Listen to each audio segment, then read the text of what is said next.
Only you know the depths that you have gone to and the mountains that you have climbed on to get to where you are right now. Only you have spent so much time with yourself that you can actually know yourself truly.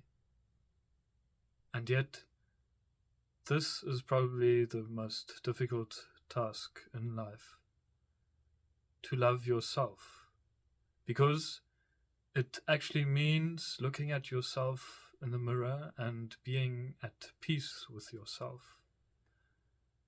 But it also means looking at your past and actually taking control of your past.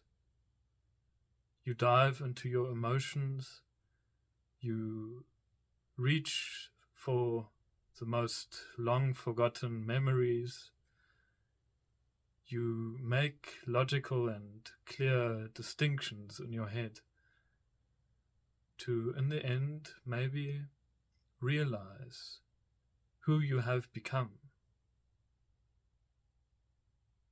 The person that you have been dealing with for so long is actually lovable. The person that went through trauma and heartbreak and so many different challenges, that person may be accepted.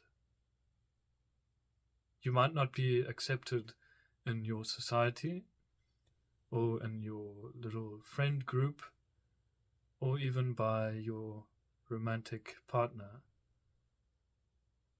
But if you can accept yourself, you have a big and beautiful foundation to build relationships on.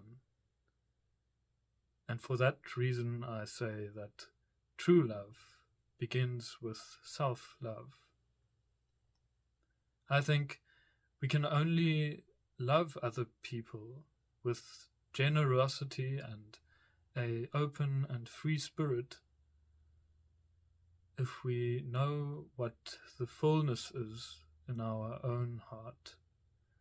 When we know, or we actually own, the fullness of our past and our present and our future, we know that we aren't perfect. But when you look at yourself in the mirror, you can actually be at peace with yourself. You are that little inner child that was stuck in the cave, the deep and dark cave that you wanted to get out of, but was at the same time your home and your safety from the cruel world out there. And this inner child may actually be caught in a vessel that you have created yourself. You may be the vessel of your inner child, your true and innocent, pure inner child. I say it like this because I could tell myself this message, but I decide to share it also because if something is really true, I've learned, then it's always worthwhile sharing it with others. Not because you want to get something out of it necessarily, but because you know that it is something valuable. And I've learned this by paying attention to how very good thinkers thought and wrote. I think good writers and good speakers actually know how they've dealt with their inner demons and how they can actually clearly speak and think. There is a big journey that we all go on, a journey that we are never completely alone on.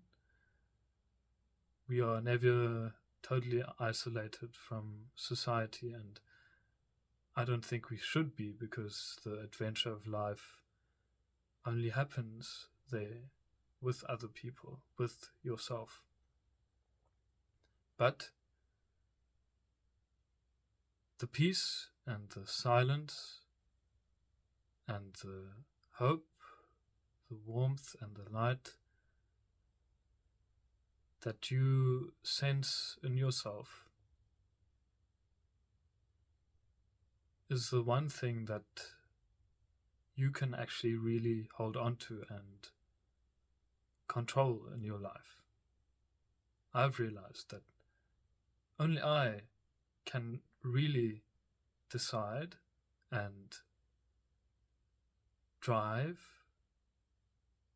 my own love. If I love myself, well then, who cares what other people think of me? Who cares what other people want from me and how they actually sometimes want me to seek their approval? I don't care about that anymore. At least not when I am in my own little space and when I'm alone. I know that I can find the peace in myself. And I hope that you find it as well.